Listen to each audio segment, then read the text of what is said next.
Salam, ini adalah seri bahasan analisa dan fakta bersama Lisman Sumarjani. Selamat mengikuti.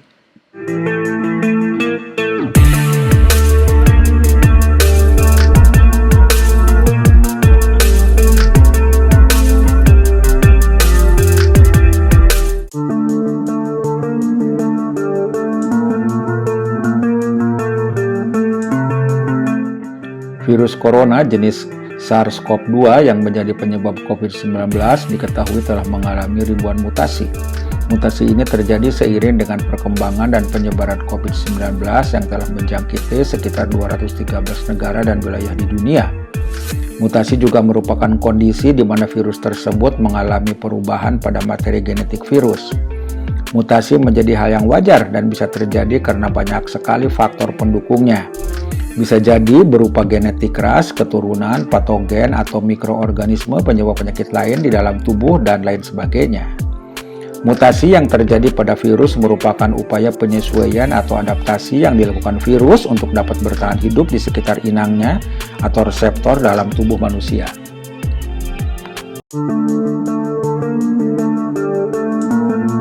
Di tengah masih menyebarnya virus corona varian Delta, masyarakat kembali dikejutkan dengan adanya kasus virus corona varian baru di Indonesia. Varian tersebut yakni virus corona varian Kappa B1617.1 yang telah ditemukan dalam kasus infeksi COVID-19 di DKI Jakarta. Seperti varian Delta B1617.2, Kappa B1617.1 juga varian yang pertama kali ditemukan di India. Virus corona varian Delta merupakan jenis varian yang sangat mudah menular. Menurut WHO, varian Delta saat ini tengah dalam perjalanan untuk menjadi varian yang dominan secara global karena peningkatan penularannya. Seperti yang terjadi di Inggris, hanya 3 bulan setelah pertama kali ditemukan di Inggris, Delta telah mencetak lebih dari 99% kasus di sana. Varian COVID-19 Kappa pertama kali ditemukan di India dan kini kasus infeksinya telah sampai di Indonesia. Beberapa bulan yang lalu, para peneliti mulai memperhatikan adanya strain mutan yang telah berkembang di India. Mereka menyebutnya sebagai mutan ganda, namun memang mungkin ada belasan mutasi yang menyebabkan varian baru. Varian ini dikhawatirkan juga memiliki kemampuan penularan yang mudah dan cepat serta memiliki potensi mematikan. Meski demikian, belum ada cukup bukti bagi WHO untuk meningkatkan kategori varian Kappa menjadi varian yang mengkhawatirkan.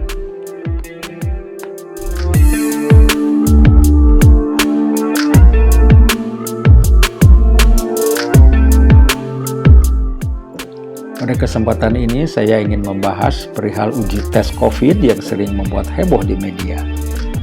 Ada beberapa cara yang bisa dilakukan untuk melakukan tes COVID-19.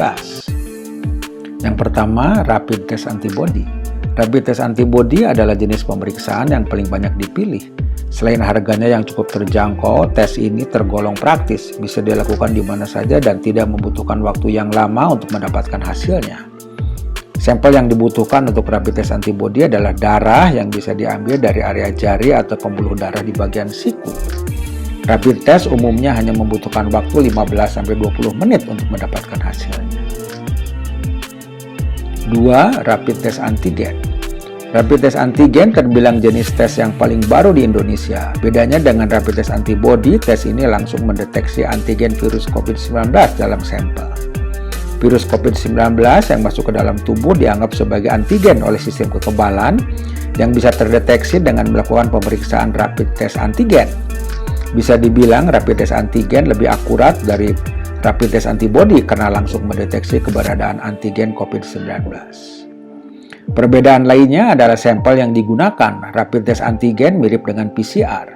Sampelnya berupa lendir yang diswab dari tenggorokan atau hidung. Walaupun mirip dengan PCR, tingkat akurasi rapid test antigen tidak setepat PCR. Untuk memperoleh hasil yang akurat, rapid test antigen ini sebaiknya dilakukan maksimal 5 hari setelah merasakan gejala COVID-19. Hasil rapid test antigen umumnya bisa diperoleh 15-30 menit kemudian. Ketiga, polymerase chain reaction atau PCR. Jika dibandingkan dari ketiga jenis tes COVID-19 lainnya, tes PCR adalah jenis tes yang paling mahal dan memakan waktu yang paling lama. Untuk mendeteksi infeksi COVID-19, PCR akan menggunakan sampel lendir yang diambil dengan cara diswab dari hidung atau tenggorokan. Alasan mengapa lendir harus diambil dari hidung dan tenggorokan adalah kedua area ini menjadi tempat virus untuk menggandakan dirinya. Virus yang aktif memiliki material genetika yang bisa berupa DNA atau RNA.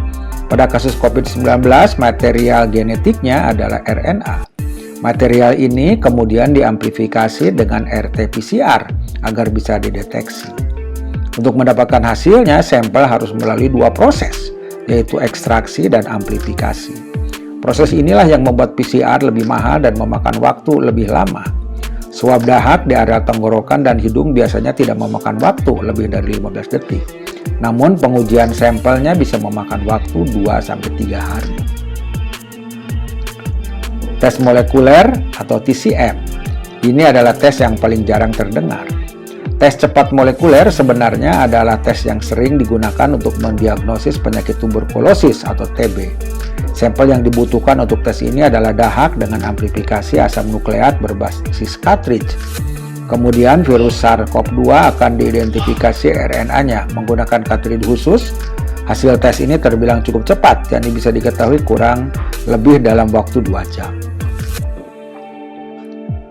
Dari semua uji tes COVID ini yang paling akurat adalah tes PCR, sekitar lebih dari 80-97%, kemudian rapid test antigen sekitar 80%, dan kemudian rapid test antibody sekitar lebih 50%. Namun tidak ada yang menjamin 100% pasti.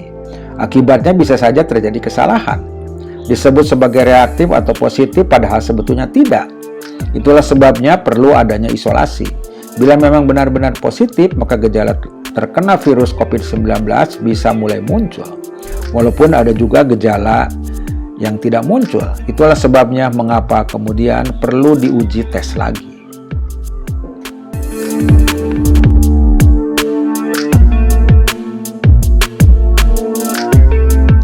Vaksin menjadi hal yang diprioritaskan pengembangannya saat terjadi wabah terutama yang disebabkan oleh virus baru seperti corona. Vaksin adalah zat yang sengaja dibuat untuk merangsang pembentukan kekebalan tubuh dari penyakit tertentu, sehingga bisa mencegah terjangkit dari penyakit tertentu tersebut. Terdapat 4 jenis vaksin COVID yang dibuat saat ini. Jenis-jenis vaksin COVID-19 yang ada di dunia saat ini dikembangkan dengan berbagai metode dan teknologi. 1. Inactivated vaccine. Jenis vaksin COVID-19 yang dikembangkan dengan metode ini diantaranya seperti vaksin buatan Cina, Sinopharm dan Sinovac. Teknologi inactivated vaccine, yaitu mengembangkan jenis vaksin COVID-19 ini berasal dari virus yang dilemahkan. Kendati bukan metode baru, teknologi pengembangan vaksin ini masih banyak digunakan oleh para ahli. 2. Messenger RNA. Vaksin mRNA adalah jenis vaksin COVID-19 yang dikembangkan oleh perusahaan Pfizer asal Amerika Serikat dan mitranya BioNTech dari Jerman. Jenis vaksin ini juga yang dipergunakan Moderna dalam pengembangan vaksin COVID-19 miliknya. 3. Vaksin vektor virus. Jenis vaksin COVID-19 ini sama seperti vaksin mRNA. Meski pengembangannya berbasis virus, namun jenis vaksin tersebut tidak mengandung virus SARS-CoV-2 penyebab COVID-19. Para ilmuwan vaksin menggunakan virus yang tidak berbahaya untuk mengirimkan gen yang memungkinkan sel kita membuat protein spike. Vaksin-vaksin virus corona yang menggunakan metode ini antara lain seperti vaksin AstraZeneca yang dikembangkan bersama Universitas Oxford, Sputnik 5 dari Rusia, dan vaksin Johnson & Johnson. 4. Subunit vaksin. Seperti mRNA dan vaksin vektor virus, vaksin subunit hanya menggunakan sebagian dari virus SARS-CoV-2. Kendati demikian, daripada memberikan kode genetik yang diperlukan untuk membuat protein virus, subunit vaksin mengirimkan protein secara langsung. Kandidat vaksin Novavax COVID-19 adalah salah satu jenis vaksin subunit.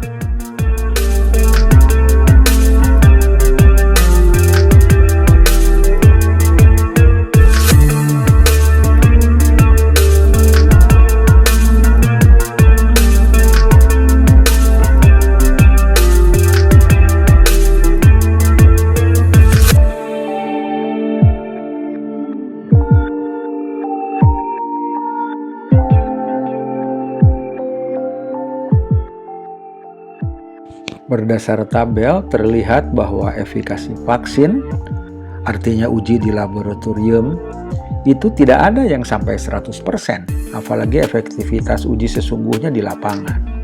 Itu berarti bahwa selalu ada kemungkinan walaupun sudah divaksin, seseorang bisa saja tetap kena virus COVID.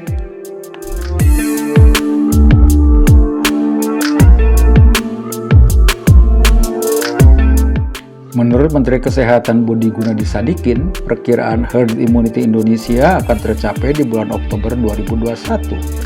Herd immunity akan tercapai kalau jumlah yang divaksin sudah 70% dari populasi. Ada sekitar 267 juta dosis vaksin, itu baru akan bisa dicapai di bulan Oktober. Jadi kita di bulan Oktober baru mencapai jumlah vaksin sejumlah 70% atau 181,5 juta orang.